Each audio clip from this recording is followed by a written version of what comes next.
Isang gabi, habang binabaybay ni Mang Tonyo ang madilim at tahimik na kalsada ng probinsya, sakay ng kanyang motorsiklo, isang kakaibang pakiramdam ang bumalot sa kanya.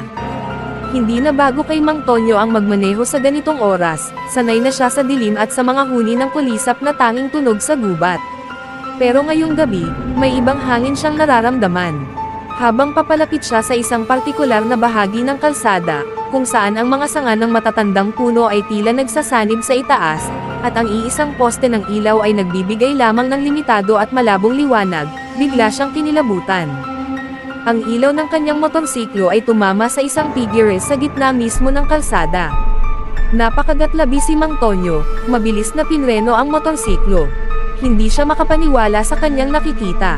Isang babae, nakatayo lang siya roon, nakaharap mismo sa kanya. Mahaba ang itim nitong buhok na nakalugay, at nakasuot siya ng isang lumang puting bestida na tila pinunit-punit na. Ang kanyang mga mata, nanlilisik at malalim, tila walang buhay. Biglang bumilis ang tibok ng puso ni Mang Tonyo.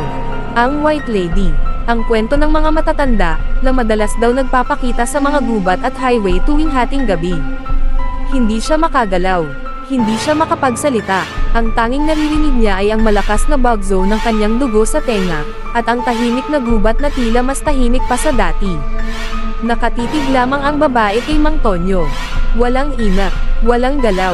Ngunit sa bawat segundong lumilipas, ramdam ni Mang Tonyo ang bigat ng presensya nito, ang lamig na unti-unting gumagapang sa kanyang buong katawan. Parang may pumipiga sa kanyang lalamunan.